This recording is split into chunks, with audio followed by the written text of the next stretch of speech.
오늘 주신 말씀으로 시험에 대한 올바른 해결법이라는 제목으로 오늘 짧은 또 말씀을 잠시 나누기 원합니다. 여러분, 우리 인생에서 시험은 피할 수가 없습니다. 형제들아, 너희가 시험을 당하거든 이라고 야고보서가 시작하잖아요. 그 말은 우리 믿는 사람도 당연히 시험이 온다는 얘기입니다. 안 믿는 사람도 시험이 온다는 얘기입니다. 또 다른 말로 하면 우리의 믿음이 좋든지 믿음이 별로 안 좋든지 상관없이 우리에게는 늘 시험이 오게 되어 있다라는 말도 됩니다.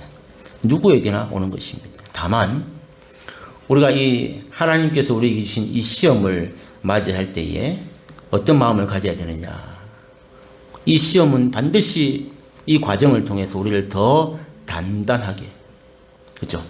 우리를 더 성숙하게 할 것이고, 또 우리를 단련하신 후에는 반드시 내가 정금과 같이 나올 것이다 라는 것을 믿기 때문에 결국은 어떤 시험이 와도 우리 어떻게 해야 된다고요?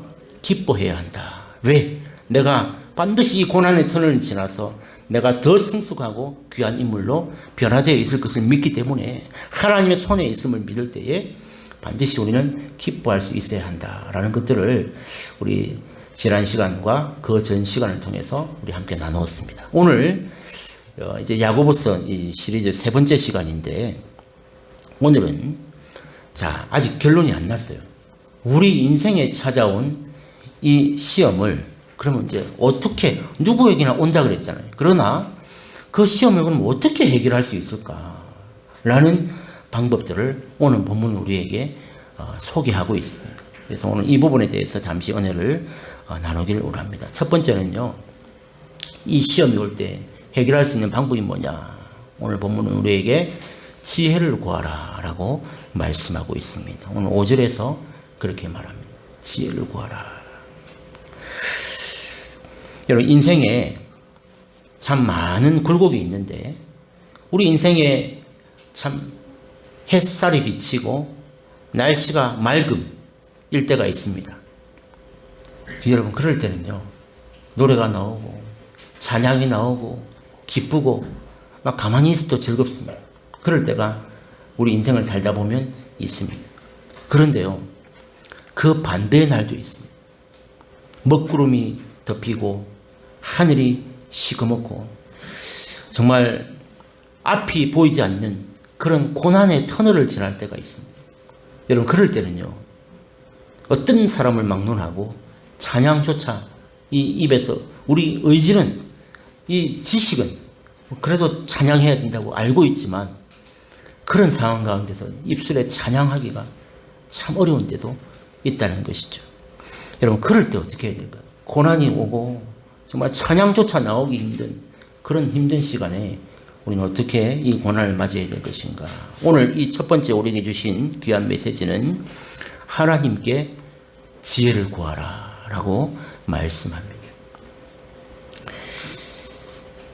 여러분, 우리가 이 구원받은 자녀임에도 불구하고 왜 자꾸 우리는 시험에 이렇게 자꾸 무너질까요? 우리 구원받은 자잖아요.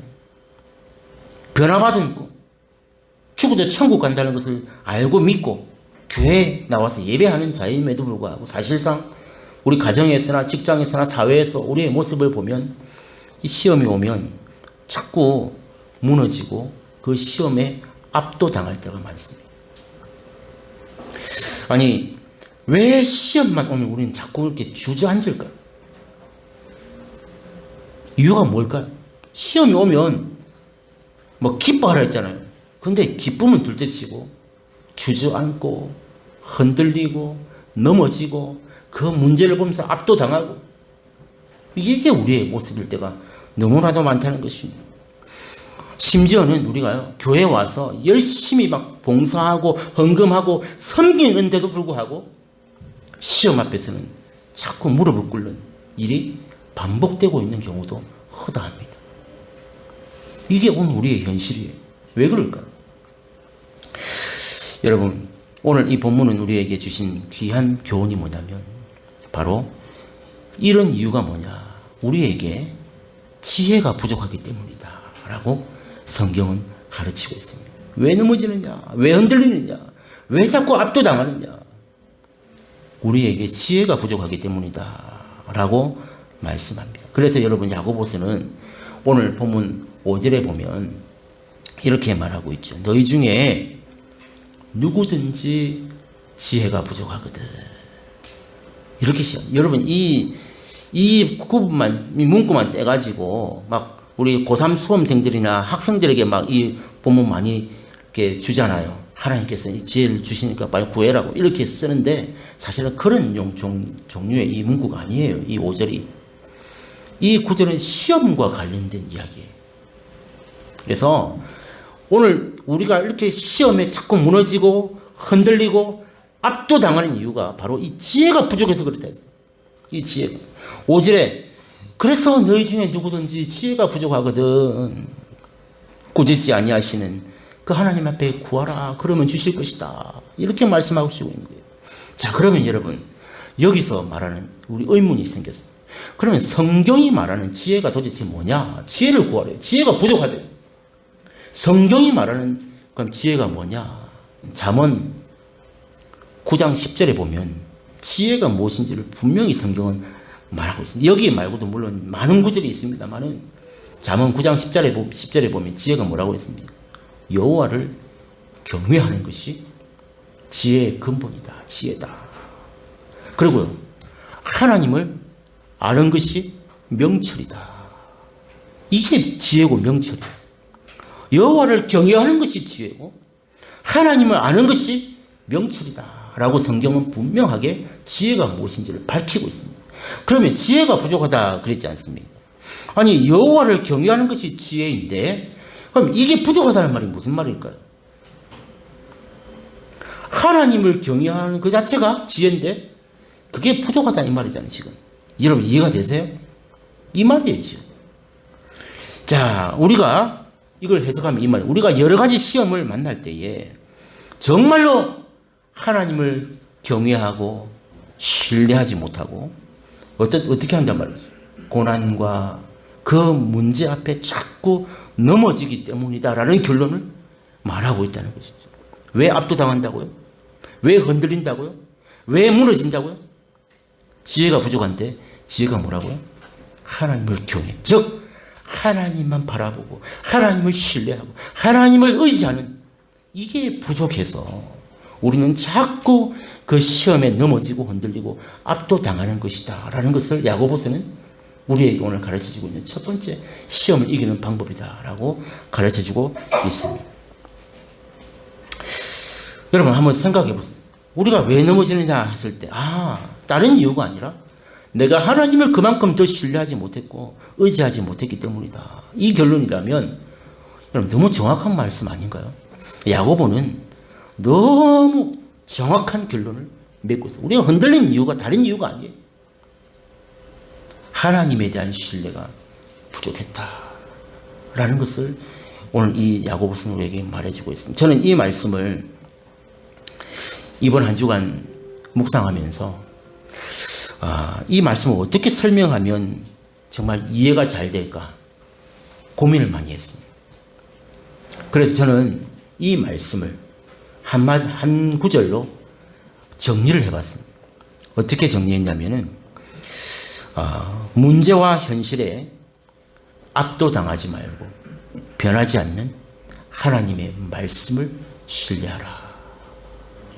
자, 이 문구를 어떻게 적용하고 이해하면 제일 좋을까? 이 야고보서 1장 5절 말씀과 잠언 9장 10절 말씀을 종합해서 이걸 한 문구로 만들면 어떤 이야기가 되는가? 문제와 현실 앞에 압도당하지 말고 변하지 않는 하나님의 말씀만을 신뢰하라. 여러분 제가 이렇게 이 두 구절을 짬뽕해서 한 구절로 딱 만들었습니다. 그리고 이제 이 한 주간 이 말씀을 묵상하는데 그동안 제 불편하고 지금 제가 힘들었던 그 마음이요. 눈 녹듯이 사라지는 것을 제가 이번 한 주간 이 말씀을 묵상하면서 경험하게 됐어요. 아, 그렇구나. 제 모습을 보았어. 무슨 말이냐면은 내가 또 이 하나님의 말씀 그리고 그 하나님을 신뢰하며 의지하기보다는 내가 또 이 현실적인 문제 앞에 그리고 또 사람을 두려워했구나. 그래서 내가 이렇게 마음이 불편하고 흔들리고 힘들었구나 라는 생각을 탁 가지게 되면서 그래, 변하지 않는 이 약속의 하나님, 그 신실하신 하나님, 10년 동안 오늘 이 자리까지 나를 지켜주신 그 하나님을 내가 경험하며 살았는데 뭐 내가 내일 일을 또 염려한다고 이러고 있니? 라는 생각이 딱 들 때에 제 모든 이 마음과 힘든 모든 상황들이 정리가 딱 됐어요.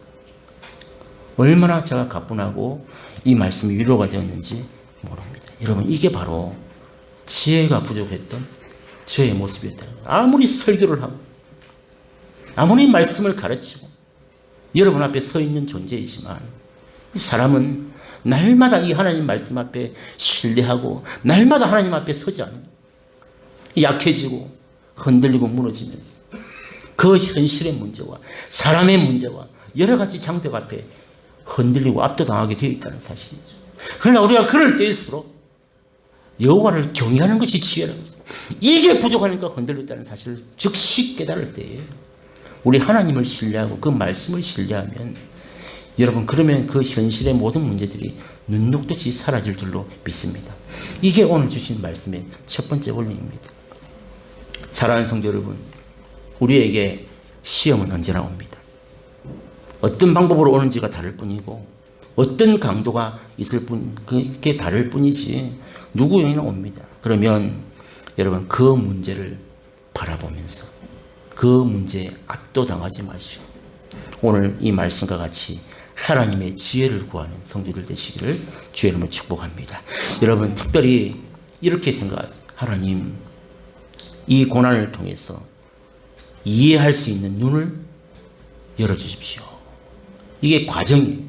고난이 온다고 여러분 누가 다 기뻐하고 막 다 좋아할 수 없는 거예요, 현실상. 그래서 이 고난이 왔을 때 하나님 말씀을 붙잡고 신뢰하지만 그 안에서 이걸 꼭 캐치하시고 이 고난을 통해서 하나님, 내가 이것을 이해할 수 있는 눈을 열어주십시오.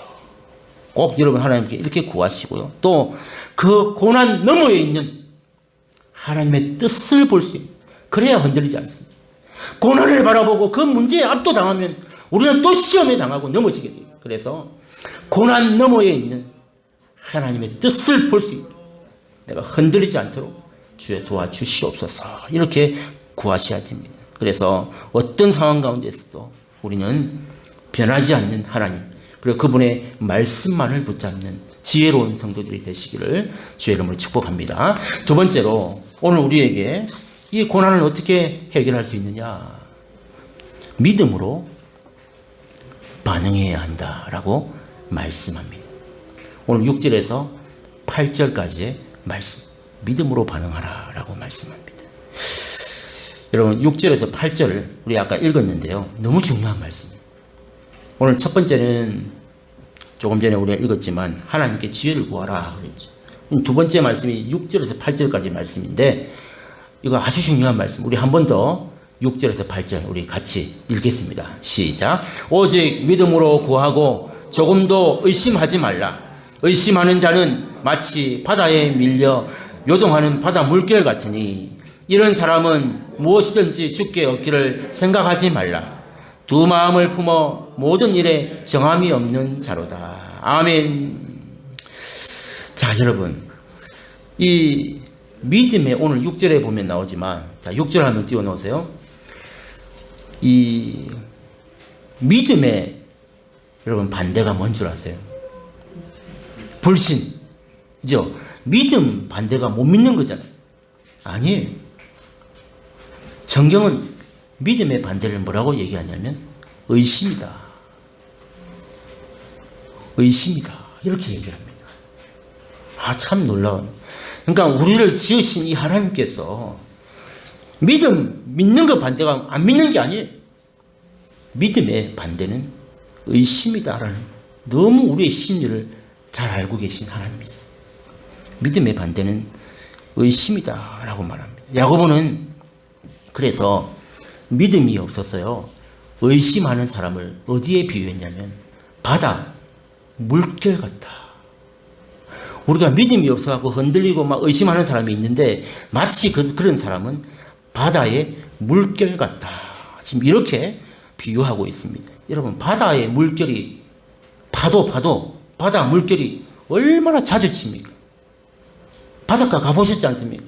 강물이야 잔잔하게 이렇게 흘러가지만 바다는 여기서 끊임없이 물결이 칩니다. 이게 바다예요. 끊임없이 칩니다. 그래서 마음에서 일어나는 이 물결, 그래서 뿌리 깊은 그 의심, 이것을 뭐라고 하느냐. 8절에 보면 두 마음을 품어 정함이 없는 자다.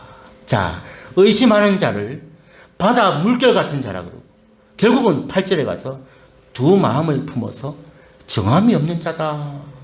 이게 믿음이 없어서 의심하는 자의 모습이다라고 표현하고 있습니다. 여러분, 그런데 결국은 이 믿음이 없는 자가 의심하는 자고, 의심하는 자가 바다 물결 같은 자고, 그 바다 물결 같은 자가 결국은 두 마음을 품은 자가 되는 건데, 여러분, 이 두 마음이라는 단어는 아주 중요한 단어예요. 두 마음. 자, 이 두 마음이란 이 헬라어 원어가 뭐냐면, 저는 이 설교 시간에 성도들이 알아들을 수 없는 이 헬라어를 써본 적이 거의 없잖아요.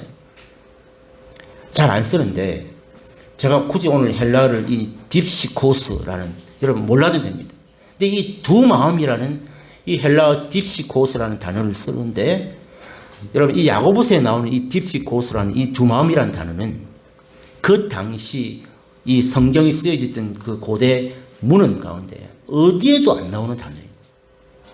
딥시코스라는 이 단어가 어디에도 다른 사람은 안 쓴 단어. 즉, 이 말은 야고보가 최초로 썼다 이 말이에요. 두 마음이라는 딥시코스라는 그 단어, 헬라 원어를 그가 처음 쓴 단어라고 합니다.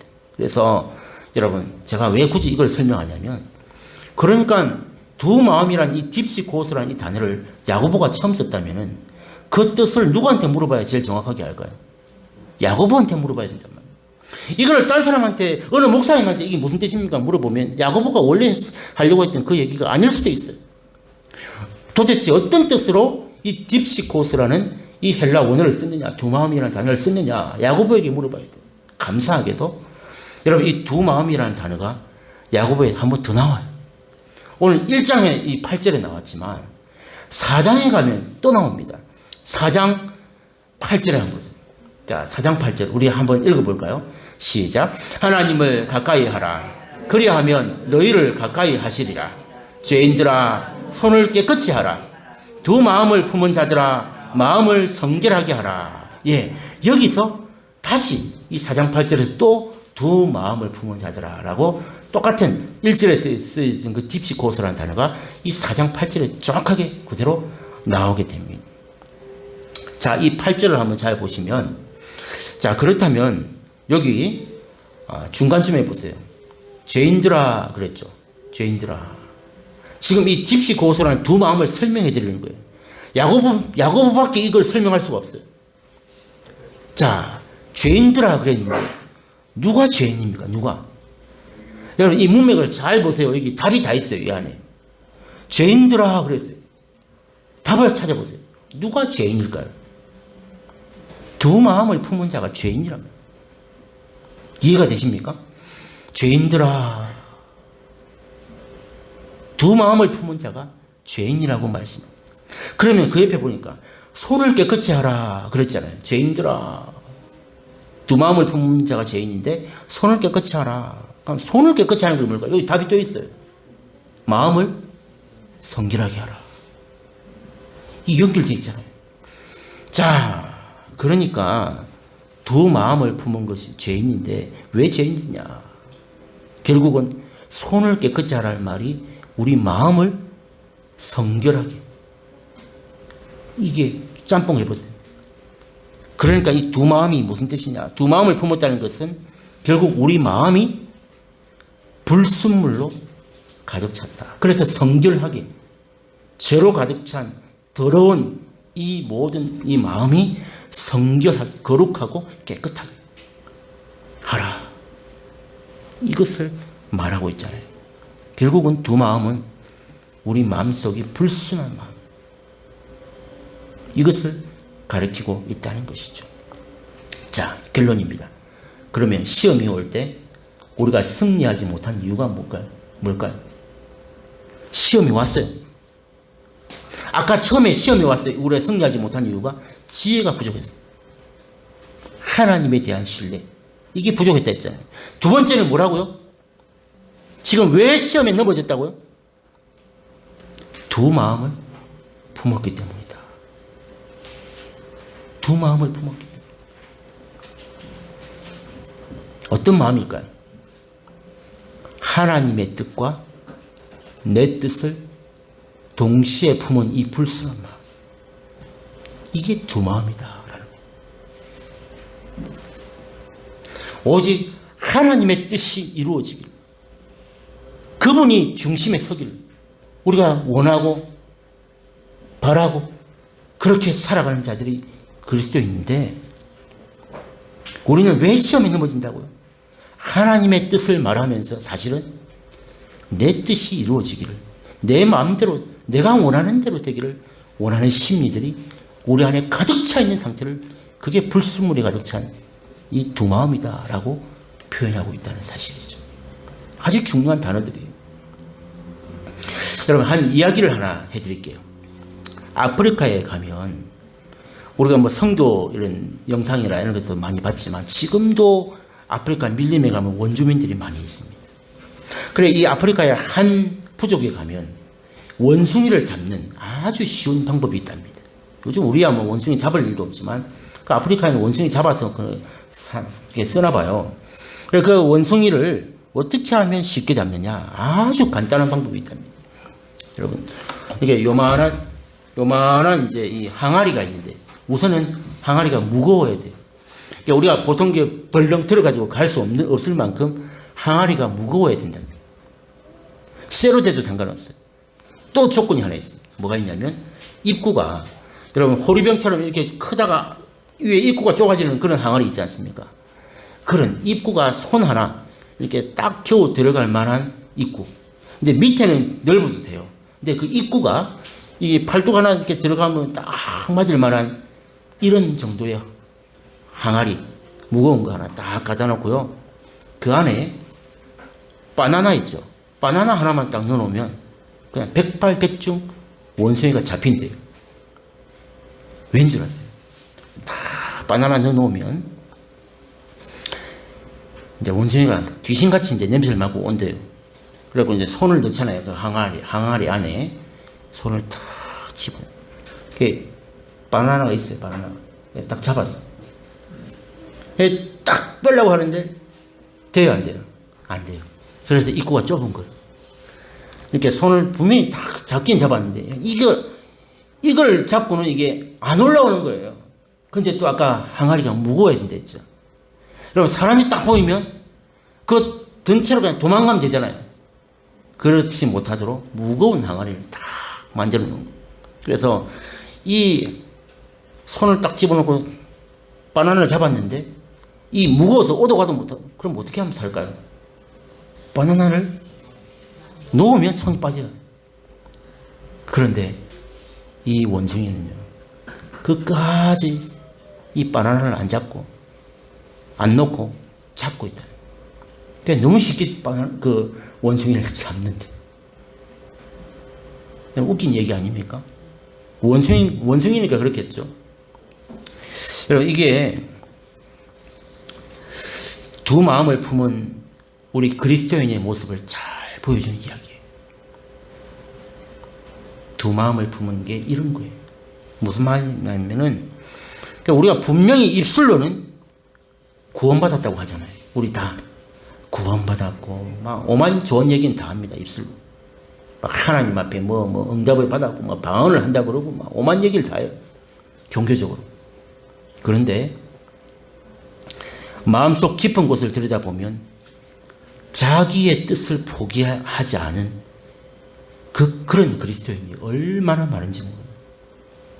이 겉으로 말을 하고 보기에는 막 신앙이 좋은 것 같고 막 오만 얘기를 다 하는데 진짜 속을 들여다보면 내 뜻을 포기하지 않는 그런 그리스도인이 너무 많다는 거예요. 그럼 저는 믿음이 대단한 것 같은 그런 사람들을 이게 가까이 가서 보면 자기 뜻이 그대로 살아요. 전혀 변하지 않는 자기 뜻을 그대로, 그리고 인생의 중요한 순간마다 자기 손을 움켜쥐는 사람들이 너무나도 많다는 것을 제가 이 살면서 저도 이 생각이 넓어지고 눈이 넓어지면서 그게 어떤 것인지를 알게 되고 보게 됩니다. 어릴 때는요 다 좋게 보였어요. 그런데 제가 나이가 들고 제가 몇 년 있으면 이제 50 아닙니까? 참 인생의 하반기를 이제 준비하면서 이게 내가 알던 세상이 다가 아니다. 해가 거듭할수록 이 몰랐던 것이 보이고 참 이런 부분들이 보이면서 한편으로는 제가 성숙하고 잘한다는 느낌도 있지만 참 안타까움도 너무 많습니다. 보고 싶지 않은 것도 너무 많이 보게 됩니다. 인생의 중요한 순간마다 자기 손을 꽉 잡고 놓지 않는 그런 그리스도인들이 너무나도 많다는 사실. 여러분, 그런데 이게 끝이 아닙니다. 이렇게 두 마음을 품고 있는 사람은 결국 어떻게 되냐. 여러분, 하나님을 믿는 것처럼 보이잖아요. 잘 믿는 것처럼 보일 수도 있어요. 얼마든지 우리가 포장할 수 있거든요. 그런데 더 중요한 게 뭐냐면 이런 사람은 놀랍게도 시험이 오면요 금방 무너지다. 두 마음을 품고 있기 때문에 시험이 오면 금방 무너집니다. 그래서 오늘 본문 7절에 뭐라고 했냐면 이런 사람은 무엇이든지 죽게 얻기를 생각하지 말라. 여러분, 이 말씀이요 얼마나 무서운 말씀이고 단호한 말씀입니다. 두 마음을 품은 자는 7절에 보면 7절 7절 이런 사람은 무엇이든지 죽게 얻기를 생각하지 말라. 이렇게 단호하게 이 두 마음을 가진 이 병, 고질병, 이 문제라는 것을 말하고 있습니다. 어떻게 해도 하나님 역사하지 않는다는 거예요. 이게 이런 자의 결과이다라고 말씀합니다. 여러분, 저는 이 말씀을 보면서 이런 생각을 해봤어요. 세월이 지날수록 저는 우리 교회도 다 말할 수 없지만 우리 교회도 그런 분이 계세요. 이 세월이 지나면서 자기 것을 하나씩 이렇게 내려놓는 그런 분들, 귀한 분들이 있어요.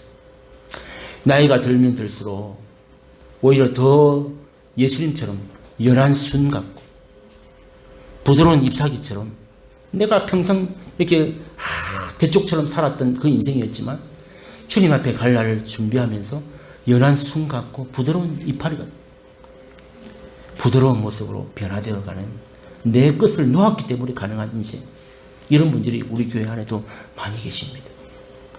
여러분, 그런가 하면 악착같이 자기 것만 붙잡는 사람이 있습니다. 그것도 보여요. 여러분, 이렇게 문제는요 이렇게 예수님 닮아서 연한 순 같고 부드러운 이파리처럼 이렇게 참 인생이 아름답게 내 것을 내려놓으면서 다 주님으로 채울 수 있다면 이 감사한데 악착같이 자기 것 붙잡는 사람은요 그런 사람은 불쌍해져요.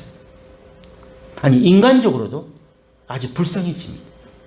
무슨 말이냐면은 시험 앞에 무너지는 것은 이런 사람 죽게 얻기를 생각하지 말라고 그랬잖아요. 그러니까 이런 분들은 당연히 시험이 오면 맨날 흔들리고 넘어지는 건 당연한 일이고, 또 어떤 일이 있냐면 자기 것만 이렇게 붙잡고 남의 것을 전혀 이해하거나 이렇게 하지 않는 사람들은 놀랍게도 그분의 성품이요 가면 갈수록 나이가 들수록 더 괴팍해집니다. 성품이 괴팍해져요.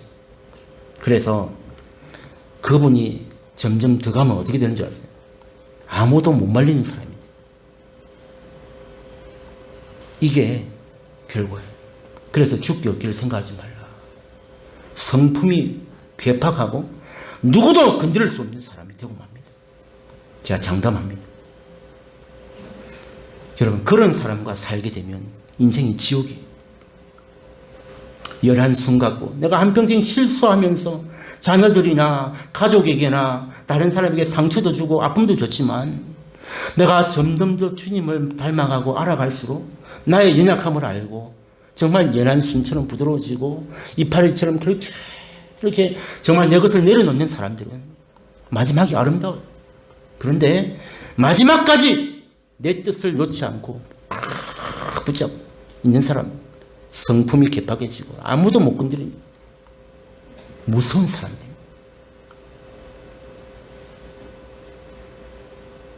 정말 무서운 사람. 가족이 가장 고통스러워. 그걸 알기 때문에. 우리 사실 주일날 이렇게 우리 보는 거 가지고는 우리 인생의 10분의 1도 모르잖아요. 여기 가만히 계신데 누가 우리 감정 싸움해요. 그러나 집에서는 달라요. 가족은 달라요. 그 무거운 아픈 마음과 그냥 이름만 누구만 호칭만 불러도 막 가슴에서 흘러나오는 이 악감정이 정말 얼마나 많은 상처가 있는지 몰라요. 아무도 건드릴 수 없는 이 악한 성품으로 바뀌어가는 이런 일들이 벌어진다는 거죠. 여러분, 그래서 오늘 이 야고보는 그럼 우리 어떻게 뭘 바라보며 살아야 되느냐. 오늘 우리에게 귀한 읽지 않았는데 여러분, 야고보는 12절에서 이런 결론을 우리에게 주고 있습니다. 12절 한번 다 같이 읽어보겠습니다. 시작. 시험을 참는 자는 복이 있나니 이런 시련을 견뎌낸 자가 주께서 자기를 사랑하는 자들에게 약속하신 생명의 면류관을 얻을 것이기 때문이라. 아멘. 여러분, 이게 오늘 이 시험에 대한 결론이에요. 오늘 12절에 보면 시험을 참는 자가 복이 있다. 우선 어떤 시험이 와도 우선 우리 성도는 참아야 인내해야 자. 그리고요, 이 시련을 견디어낸 자, 이것도 인내해요. 참고 견뎌낸 자가 뭘 받는다고요? 결국은 그들에게 약속하신 생명의 멸관을 얻게 된다라고 하는, 이게 야고보서가 시험에 대한 우리 그리스도인들의 결론을 말하고 있다는 것이죠. 여러분, 우리는 주님이 약속하신, 주님이 사랑하는 자들에게 약속하신 이 생명의 면류관을 바라보며 사는 자들임을 믿으시기 바랍니다. 이게 고난을 이기는 비결이에요. 고난에 대한 해결책이 어디 있어요? 우리가 이 인생에 가정의 문제, 자녀의 문제, 생업의 문제, 물질의 문제, 건강의 고난 앞에서, 그 고난들 앞에서 어떻게 우리가 해결책이 있냐고. 무방비예요. 이런 일이 벌어지면 해결할 수가 없어요. 그런데 그럼에도 불구하고 성도는 시험을 참아야 된다. 그리고 이런 시련을 견뎌낸 자에게 주님이 사랑하는 자에게 주시는 그 생명의 멸류관을 주시기 때문에 우리 이것 보고 가는 자들이다. 이렇게 우리에게 말씀하고 있다는 사실이죠. 여러분, 다시 묻습니다. 생명의 멸류관은 누가 받습니까? 그렇죠. 잘 참은 자, 그죠? 그리고 그 시련을 견뎌낸 자, 이걸 다른 말로 하면 아까 뭐라고요? 믿음으로 반응한 자. 첫 번째는 뭐라고요? 하나님께 지혜를 구하라 그랬어요. 두 번째는 시험을 잘 참고 시련을 잘 견디는 것을 바로 이게 믿음으로 반응하는 거란 말이죠. 이게 믿음이 다른 게 아니에요. 입만 사는 게 믿음이 아니라고. 참고 견디고 인내하고 이 생명의 면류관을 바라보며 가는 그 길이 믿음으로 반응하는 길이다라고 성경은 말씀합니다. 말씀을 맺습니다. 사랑하는 성도 여러분, 이 고난과 시험이 올 때 우리는 오늘 이 말씀을 꼭 기억하세요. 하나님의 지혜를 구하셔야 돼요. 하나님의 지혜. 우리는 자꾸 그 시험에 압도당하고 현실에 압도당하고 그 사람에 압도당해서 자꾸 무릎을 꿇어요. 시험 앞에. 근데 오늘 야고보는 분명히 우리에게 약점을 꼬집었어요. 뭐라고요? 지혜가 부족하다. 어떤 지혜? 하나님의 경외하는 게 지혜라. 하나님에 대한 신뢰가 부족. 하나님의 약속의 말씀에 대한 그 의지하는 믿음이 부족했기 때문에 흔들렸다라는 사실을 기억하셔야 됩니다. 그리고 또 한 가지, 이 시련을 잘 통과하면 생명의 멸류관을 주신다. 이게 우리 궁극적인 우리 신앙의 목표잖아요. 생명의 멸류관. 이 시련을 잘 통과하면 생명의 멸류관을 하나님 나에게 예비해 주신다. 이걸 믿기 때문에 우리 삶에서 당장 남처럼 하지 않는 거예요. 당장 대응하지 않는 거예요. 그래서 참고 견딜 수가 있게 돼요. 이걸 뭐라고요? 믿음으로 반응해야 한다. 세상 사람들보다 더 못하게 살지 마세요. 여러분, 믿는다고 하면서. 그리고 부모가 한 대로 따라하지 마세요. 저는 그래요. 우리 부모님을 보면 닮고 싶은 부분이 있고 또 저런 부분들은 나는 닮지 않았으면 좋겠다, 이런 부분이 있어요. 여러분 어떠세요? 여러분 부모님 완전합니까? 완전합니까? 완벽합니까? 그런 사람은 없어요. 그래서 저는 그냥 저 혼자 판단해요. 이런 부분들은 제가 정말 평생 유산으로 잘 간직해야지. 그래서 저는 저 옛날에 설교할 때 말씀드렸잖아요. 저 감상 기도원 가면 우리 아버지 어머니 기도하는 장소 제가 다 알고 있어요. 내가 힘들고 어려울 때 그 감상 기도원 바위 밑에 가서 우리 아버지 어머니 기도했던 그 자리에 가서 나도 기도해야지. 이런 유산들은 저는 가지고 있어요. 그런가 하면 우리 부모님에게 저는 닮지 않고 싶은 부분들도 많이 있어요. 그런 부분들은 나는 잘 조심해야지. 안 닮아야지. 여러분, 어느 순간에 가보면 안 닮아야지 했던 그 부분이 저한테 불쑥 나올 때가 있어요. 여러분 어떠세요? 나는 절대 저 모습을 안 닮아야지 했는데 어느 날 보면 제 입에서, 제 모습에서 우리 부모님 모습이 나온다는 건, 자식들에게 하는 거 보면 얼마나 제가 가슴이 아픈지.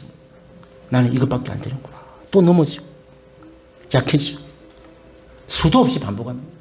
나는 안 닮아야지 했는데 그게 나한테 있을 때 그처럼 비참한 게 없어요. 이 악의 고리를 끊어야 됩니다. 끊지 못하고 또 이어져 가고 죄를 물리면 이거 되겠어요? 안 된다는 거예요. 여러분, 믿음으로 반응하는 게 그래서 중요한 거예요.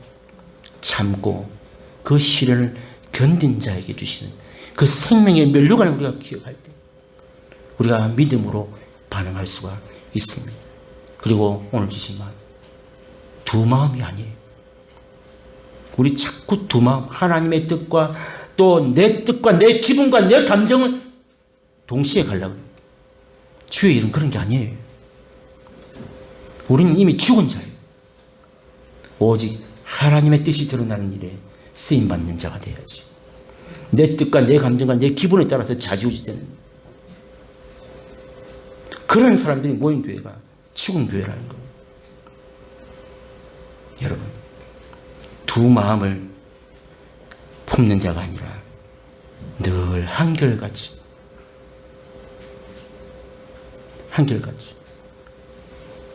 주님을 닮아가고 주 앞에 나아가는 삶. 이게 믿음의 반응이다라는 사실 기억하셔서 우리가 이렇게 살면 반드시 어떤 시험이 와도 그 과정이 힘들고 어렵지만 넉넉히 이기는 저와 여러분 다 될 줄 믿습니다. 여러분, 한 주간도 우리에게 반드시 시험이 옵니다. 여러분 그냥 지나가는 것 같지만 여러분들에게 반드시 시험이 옵니다. 여러분, 우리에게 시험이 없으면 사생하라 그랬어요. 마귀는요, 우리에게 어떻게든지 넘어뜨리기 위해서 반드시 하나님의 자녀들에게 시험을 준단 말이죠. 이걸 알고 사세요. 어떻게 해야 된다고요? 부모에게서, 자녀에게서, 환경에게서, 물질에게서, 건강에서 상상도 못한 시험들이 한 주간 예비되어 있습니다. 그러나 반드시 그 시험을 참고 견디고 이긴 자에게 생명의 멸류관을 주시고 우리의 믿음이 더 단단케 하시고 더 나의 가는 길을 오직 그가 하시나니 그가 나를 단련하신 후에는 내가 정금같이 나온다 라는 그 말씀까지 내가 반드시 더 믿음의 귀한 인물로 세워질 거야. 이 사실을, 이 말씀을 신뢰하면서 여러분 이번 한 주간도 시험 가운데서 넘어지거나 압도당하거나 여러분 흔들리지 마시오. 오직 하나님의 말씀, 변하지 않는 하나님 말씀을 붙잡을 때 우리의 마음의 참 평안과 기쁨을 유지할 수 있는, 회복할 수 있는 한 주간 다 되시기를 주님의 이름으로 축복합니다.